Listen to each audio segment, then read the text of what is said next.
Bora trazer novidades importantes sobre zagueiro que quer jogar no São Paulo e foi liberado na Inglaterra. Tem as últimas do mercado, bastidores, finanças, o futuro de Everton Cebolinha. Falo também sobre Robinho Júnior, que é o que parece, deve deixar o peixe. Fala aí pessoal, sou Jorge Nicola, bem-vindos a mais um vídeo do canal. Sempre bom ter vocês por aqui, sem perder tempo, pedir para deixar like, se inscrever no canal e ativar as notificações.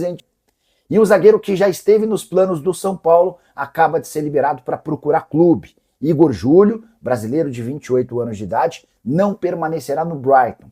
Ele até teve emprestado na temporada passada ao West Ham, voltou para os últimos 6 meses, não foi utilizado e o Brighton o colocou numa lista de atletas negociáveis, por empréstimo ou em definitivo. A prioridade do Brighton era encontrar um clube em definitivo. Como não existiram propostas, nesse momento o Brighton já aceita emprestar. Zagueiro de bom nível, que viveu ótimos momentos, especialmente na Áustria e na Itália. O Igor Júlio foi recentemente pretendido pelo Botafogo e pelo Cruzeiro. Na negociação com o Cruzeiro, a coisa não avançou porque o Brighton pediu mais de 6 milhões de euros para negociar. Sobre o São Paulo, o Igor Júlio teve na temporada passada no Tricolor, no Refis, para fazer um tratamento. Foi durante o mês de janeiro. Na oportunidade ele fez uma série de elogios ao São Paulo, entre aspas, dizendo o seguinte: sempre assisti aos jogos do São Paulo, gostava de ver o time do Luiz Fabiano e do Dagoberto. É um dos maiores clubes do Brasil e do mundo, que tem os títulos mais importantes. Acho bonito ver a torcida enchendo o Morumbi. A pergunta que você, São Paulino, deve estar se fazendo: São Paulo pode tentar a contratação do Igor Júlio? E eu reproduzi essa pergunta para um dirigente do departamento de futebol. E a resposta foi: estamos sem dinheiro. São Paulo, que já havia demonstrado interesse no Bastos, zagueiro angolano que recentemente deixou o Botafogo, mas também a limitação de grana foi o problema.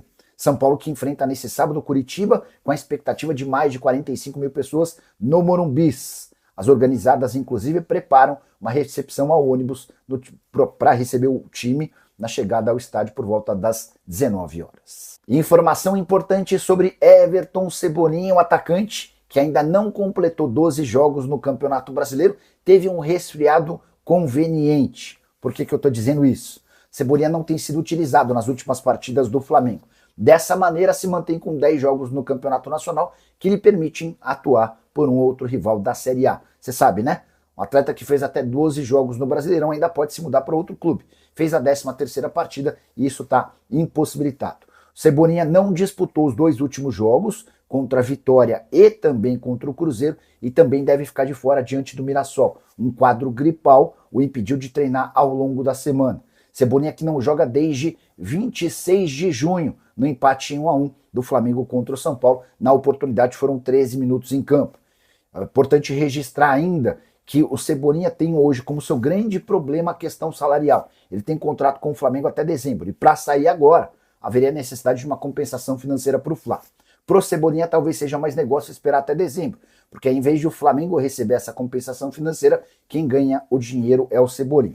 O problema é que ele ganha R$1,5 milhão por mês hoje, e o Cebolinha ainda quer uma compensação, um pagamento de luvas, que levariam esse custo para mais de R$2 milhões mensais.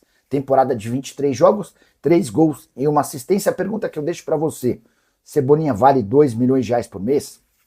Se você fosse o dirigente do seu time do coração e pudesse contratar o Cebolinha de graça, até quanto você toparia gastar? Já usa o espaço para comentário e registra a sua opinião, beleza? E o staff de Robinho Júnior procura clubes para o atacante de 18 anos de idade.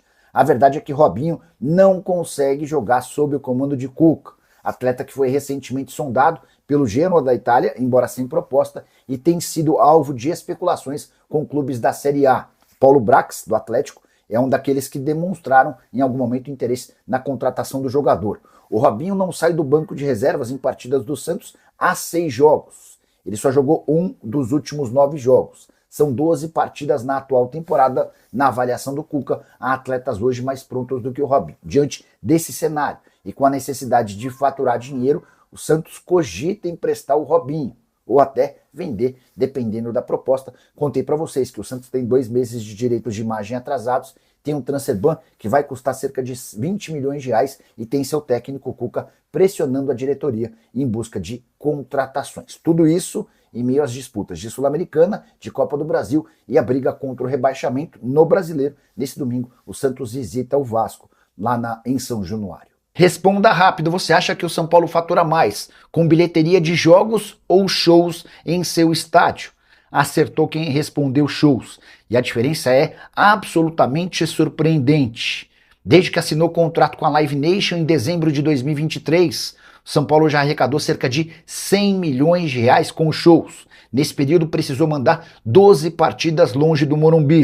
E a estimativa do clube com a arrecadação de bilheteria, se esses jogos tivessem acontecido em casa, geraria na casa dos 11 milhões e 400 mil reais. Diferença de quase 90 milhões de reais em favor dos shows. Diante de toda a enorme dificuldade financeira pela qual passa o São Paulo, a possibilidade de colocar tanto dinheiro em caixa com a realização de shows é quem tem salvado as contas do tricolor. Aí você pode estar pensando, mas Nicola, Júlio Casares não havia antecipado 50% da receita? Sim. Ainda dessa maneira, São Paulo com 4 milhões e meio de reais por show, ainda sobram ao tricolor cerca de 2 milhões 250 mil. Bastante dinheiro, levantamento bem legal feito pelo Éder Traschini do GE. Só para completar, lembrar que o São Paulo vai ter de abrir mão de mais uma partida importante, confronto contra o Corinthians, marcado para o fim do mês de outubro, terá de acontecer na Vila Belmiro, por conta da realização de 3 shows da banda Beach S, nos dias 28, 30 e 31 de outubro. E Bastos, zagueiro ex-Botafogo, pode virar reforço do São Paulo? Essa especulação surgiu ao longo da semana e eu mandei pergunta para uma pessoa do departamento de futebol do Tricolor. Posso garantir que o Bastos é muito bem avaliado no São Paulo, apesar dos 35 anos de idade. Jogador angolano livre desde 23 de julho, quando rescindiu de forma amigável seu vínculo com o clube carioca. O acordo previa a permanência do Bastos até dezembro. O Bastos vinha incomodado com salários atrasados e pediu para rescindir o vínculo. Pois bem, mandei a mensagem para essa pessoa do departamento de futebol e falei, e o Bastos pode ser contratado? Abre aspas para essa fonte, só podemos trazê-lo se vendermos alguém. Estamos realmente sem dinheiro nesse momento, fecha aspas. São Paulo que conseguiu na semana passada a quitação de um transfer ban que permitiam as inscrições de Domingos Duarte e Iago, mas corre o risco de ter um novo transfer ban contra si. 1 milhão e 100 mil reais é uma dívida que o São Paulo tem com o Novo Horizontino pelo volante Jorginho, que ainda não foi pago.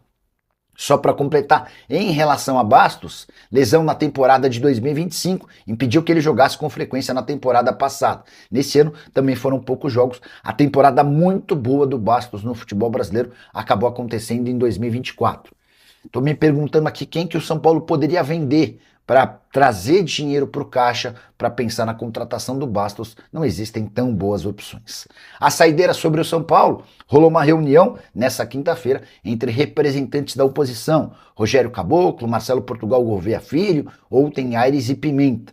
Não há uma definição ainda em relação ao candidato de oposição, mas o que se especula é que na próxima semana o Caboclo possa desistir da sua candidatura para que o filho de Marcelo Portugal Gouveia, que foi um dos maiores presidentes da história do São Paulo nos últimos anos, tente a eleição no duelo contra o presidente Arrim Assis. E tem refúgio do São Paulo que vai custar mais 6 milhões de reais ao tricolor. E eu me refiro a Jackson Mendes, que havia sido contratado em 2023 na teoria de graça. Ele chegou sem custos, mas em maio, São Paulo já se viu obrigado a pagar 4 milhões e 300 mil reais de direitos de imagem que estavam atrasados. E acaba de ser condenado pela FIFA e pela Corte Arbitral do Esporte ao pagamento de mais 6 milhões de reais a uma empresa chamada Set Sports, referente ao pagamento de comissão da negociação em relação a Jackson Mendes. Para falar a verdade, não é comissão, mas esse valor corresponde a 70% dos direitos do volante.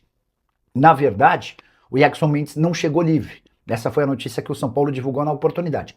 Mas, apesar de não ter vínculo com outro clube, os representantes do jogador fizeram o São Paulo bancar 1 milhão de euros, que equivalem a esses 6 milhões de reais. O problema é que o São Paulo não fez esse pagamento e acaba de ser condenado a essa transferência de dinheiro. Ainda não há um transfer ban ativo, mas parece ser questão de tempo. Mais um problema pro tricolor. Cheguei a contar para vocês pela manhã sobre mais um transfer ban que se avizinha. O São Paulo tem 45 dias para pagar 1 milhão e 100 mil reais ao Novo Horizontino pela contratação do Jorginho, atleta que é um dos alvos, um dos maiores prodígios da base.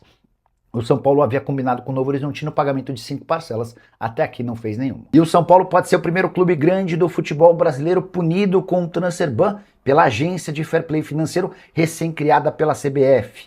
O Tricolor tem 45 dias para quitar R$ 1.100.000 com o Novo Horizontino, referentes à compra de Jorginho, uma das atrações das categorias de base do São Paulo.